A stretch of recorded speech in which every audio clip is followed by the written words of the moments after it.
এত জোরে বৃষ্টি পড়ছিল, তারপরে মেয়েকে গেলাম বৃষ্টি ভিজে ভিজে আনতে। আমি তো পুরো ভিজে গেছি। যখন দক্ষিণেশ্বর ফ্লাইওভারের নিচে রয়েছে তখন কি জোরে বিদ্যুৎ চমকালো একটা, বাপ রে বাপ। আর কি বলবো বলো, দেখো পুরো ভিজে গেছি, এখন বসে বসে এখন চুলসু করছি। দেখবে বাইরেটার কি অবস্থা, চলো তোমাদেরকে দেখাই। কি ভীষণ মেঘ রয়েছে এখন, চলো। তো এই দেখো বৃষ্টি থেমে গেছে, এখন আর বৃষ্টি পড়ছে না। ওই ঝিরিঝিরি, একদম ঝিরিঝিরি সে গায়ে লাগার মতন। ওই দেখো সেই বিল্ডিংগুলো এখন দেখা যাচ্ছে। এই যে আমি এই দুটো বিল্ডিংয়ের কথা বলছিলাম, যে বড় বড় দুটো বিল্ডিংয়ের কথাটাই বলছিলাম, যে এত জোরে বৃষ্টি হচ্ছিলো যে বিল্ডিংগুলো ঢেকে গেছিলো। তো এখন একটু পরিষ্কার হয়েছে বলে তাই দেখা যাচ্ছে। তো কাদের ওখানে এখনও বৃষ্টি পড়ছে অবশ্যই আমাকে কমেন্ট করে বলো।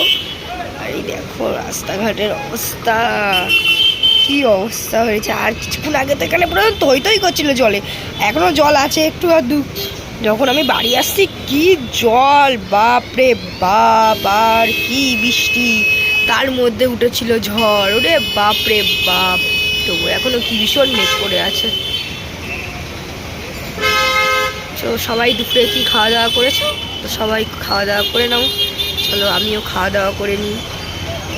তো সবাই বৃষ্টিতে কেমন আছো অবশ্যই আমাকে কমেন্ট করে বলো। দেখো, তো বাই, দেখা হবে নেক্সট ভিডিওতে।